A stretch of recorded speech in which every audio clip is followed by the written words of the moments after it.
It was supposed to be one of those mornings that felt like a small reward. The air was cool, the sky still pale, and Marcus had just pulled out of the dealership in a car he had dreamed about since he was a kid. The leather smelled rich and new, the kind of smell that makes you sit up a little straighter behind the wheel. For once, he wasn't thinking about deadlines or contracts. He was just a man on the road, proud of how far he had come. Growing up, mornings sounded different. Back then, he woke up to the echo of sirens bouncing between brick walls, to the hum of buses pulling away before he could catch them, to his mother's tired voice reminding him to eat something before school. Those mornings carried weight. But this morning felt light, almost free. He rolled the window down, letting the air rush in. A boy on the sidewalk pointed at the car with wide eyes, tugging his father's sleeve. Marcus smiled without meaning to. He remembered being that boy, watching other men drive past in cars that looked untouchable, thinking he'd never even sit inside one. Yet here he was, hands steady on the wheel of a machine that belonged to him. But pride has a way of being short-lived. Because as he turned onto the main road, a flash of red and blue lit up in the mirror. The kind of lights you never mistake, the kind that make your stomach tighten before you even understand why. He eased the car to the side, heart sinking in a way he knew too well. It wasn't his first stop, it wasn't even his 10th. But something about this one felt different. The road was too quiet, the morning too perfect. And Marcus already knew, before the officer even reached his window, that this day was about to change. The officer's shadow fell across the driver's side before Marcus even looked up. A sharp knock on the glass followed, more like a command than a request. Marcus lowered the window slowly, keeping both hands visible on the wheel, the way his mother had taught him years ago. Don't make sudden moves. Don't give them an excuse. The officer leaned in, mirrored sunglasses reflecting back Marcus's face. License and registration. The words came clipped, cold. Marcus nodded, voice calm. Of course, officer. It's in the glove compartment. I'm going to reach for it slowly. But the officer's hand twitched near his holster. Keep your hands where I can see them, he barked, louder than the quiet street required. A couple of pedestrians turned their heads. Someone slowed their walk. Marcus felt the familiar weight in his chest, that invisible pressure that told him this wasn't about a traffic violation. It never really was. I just picked up the car, Marcus explained carefully. The paperwork is right here. You're welcome to look. He gestured slightly toward the glove box, waiting for permission that never came. The officer circled the car once, eyes dragging over every inch of the glossy paint, as if the shine itself was suspicious. You really expect me to believe this is yours? His tone carried something Marcus recognized instantly, doubt dressed up as authority. Phones began to rise from the small group gathering on the sidewalk. A teenager whispered to his friend, "That car's too expensive, no way it's his." The words stung, not because Marcus hadn't heard them before, but because they came so quickly, so easily, like reflex. Inside the car, Marcus took a breath, slow and steady. He had spent his whole life preparing for moments like this, when patience wasn't just a virtue, it was survival. He rolled his shoulders back, lifted his chin, and kept his voice level. "Officer, with respect, everything you need to confirm ownership is in that glove box. If you'll allow me." "Step out of the vehicle," the officer cut him off, the order slicing the air. The crowd grew thicker, whispers louder. Marcus hesitated, only for a second, then unbuckled his seatbelt. He opened the door and stood tall in the morning sun, the weight of dozens of eyes pressing on him. The air felt heavier now, filled with judgment, suspicion, and something more dangerous, silence waiting to snap. And Marcus knew, deep down, this wasn't about a car anymore. The sound of his door closing echoed louder than it should have. Marcus stood by the car, hands relaxed at his sides, though every muscle in his body told him to tense up. The officer circled once more, like a wolf deciding whether to strike. "Hands on the hood," the officer ordered. Marcus exhaled slowly. He laid his palms flat against the warm metal, the fresh polish smudging under his fingertips. The car he had worked years to afford now became a stage for humiliation. Across the street, a woman clutched her daughter's hand, whispering something as the little girl stared wide-eyed. A man pulled out his phone, holding it high, camera already recording. A few more people stopped, curious at first, then unsettled. The murmurs began to spread. "Looks like he stole it. Guy doesn't fit the car. Probably a rental." Each word landed heavier than the officer's commands. Marcus had heard them before, but never in unison, never as a chorus backed by strangers who didn't even know his name. The officer patted him down roughly, tugging at his blazer, yanking his belt loose without a thought for the dignity it stripped away. "Sir, calm down," the officer said, though Marcus hadn't moved. "I am calm," Marcus replied quietly, jaw tight. "Then stop resisting." The phrase hit like a slap. He wasn't resisting. He never had. But Marcus understood what the officer meant. It wasn't about his body, it was about his presence. Confidence read as defiance, silence read as challenge, and the colour of his skin filled in the rest. The crowd grew bolder now. Someone shouted, "He showed you papers! I saw him!" Another voice cut in, "This is wrong!" But no one stepped closer. No one put themselves between Marcus and the badge. They just filmed, their screens glowing like tiny spotlights on a man being stripped of more than his jacket. Marcus steadied his breathing. He had promised himself he wouldn't let anger dictate his story, but as the officer leaned in with a smirk and said loud enough for everyone to hear, "You don't look like someone who drives a car like this," Marcus felt a spark in his chest. He kept his head high, but inside he knew. The moment had shifted. The crowd wasn't just watching anymore. They were waiting for what came next. The officer tightened the cuffs with a sharp click, the sound carrying through the morning air like a verdict. Marcus winced as metal dug into his wrists. His suit jacket, once perfectly pressed, now hung crooked and wrinkled. He stared straight ahead, refusing to give the crowd a flinch or a grimace. "Turn around," the officer ordered, loud enough for everyone to hear.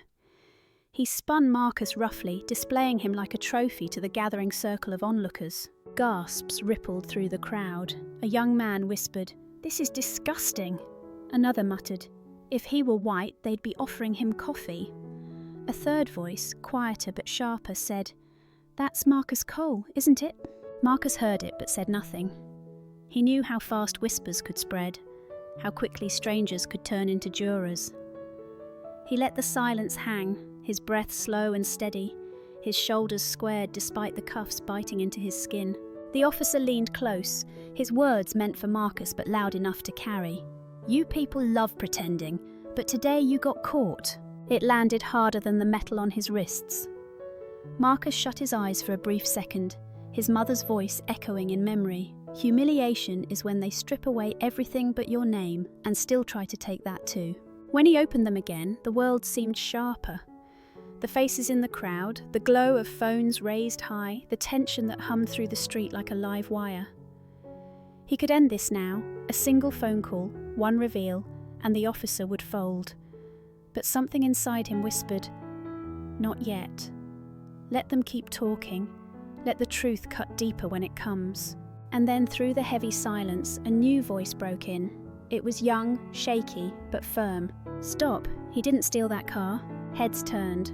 A woman in her early 20s stepped forward from the crowd, her red name tag catching the light. She was from the dealership. Her eyes flickered with fear, but her voice carried. "I prepared the paperwork this morning. That car is under his name." The officer froze for just a beat. The crowd shifted, murmurs rising. Marcus tilted his head slightly, surprised but quiet. For the first time that day, the weight of suspicion began to wobble. For a moment, the street went quiet, the kind of hush that happens when everyone realises they might be watching something bigger than they thought. The young woman's voice trembled, but she didn't step back. She looked right at the officer.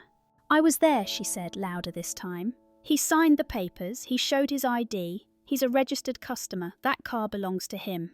The officer's jaw tightened. "Miss, step aside. This doesn't concern you." But she didn't move. Her hands shook at her sides, yet she stood firm, her words gaining strength. "It does concern me. You're about to ruin an innocent man's life in front of all these people, and I'm not going to stay quiet." A murmur swept through the crowd. Someone whispered, "She works there. She would know." Another voice followed, Then this whole thing is a mistake. Marcus glanced at the young woman, giving her the smallest nod.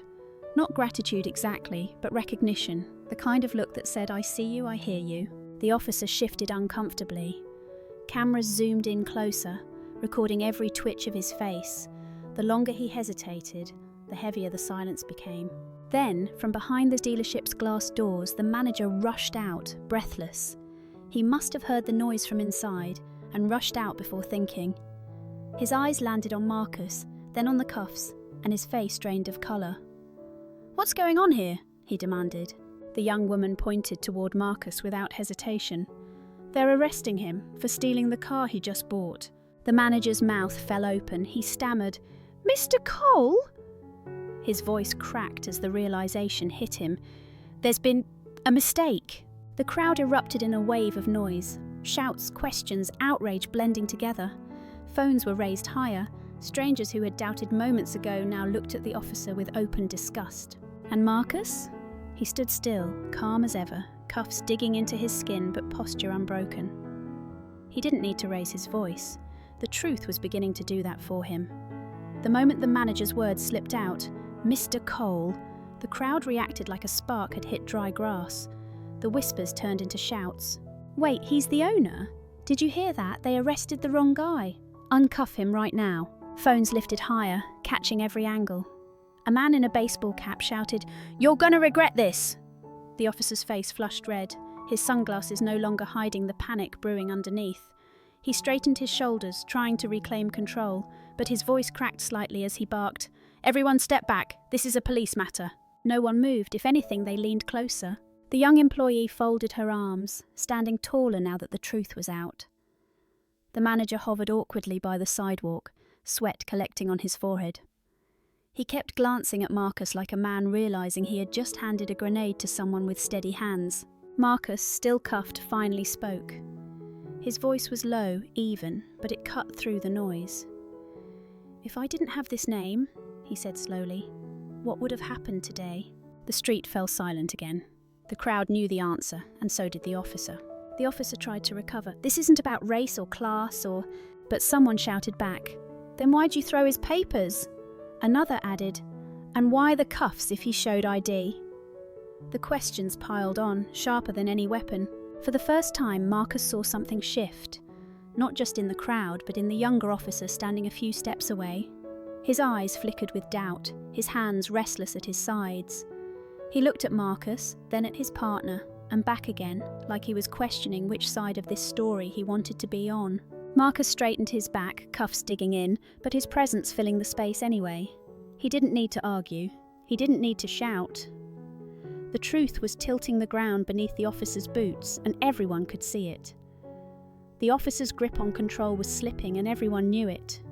The crowd no longer whispered. They challenged. The younger cop shifted uneasily, his jaw tight, his eyes avoiding Marcus's. And Marcus, still cuffed, still calm, let the silence work for him. He breathed slowly, measuring the moment. For a second, he thought about staying quiet, about letting the crowd carry the truth on its own. But then he looked at the young woman who had stepped forward, her hands still trembling though her voice had been steady.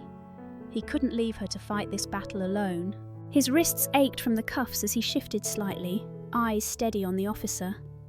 Then he paused, just long enough for the crowd to hold its breath. Finally, with deliberate care, he slipped his hand toward the inside pocket of his blazer. Gasps rippled instantly. The older officer's hand jumped toward his holster.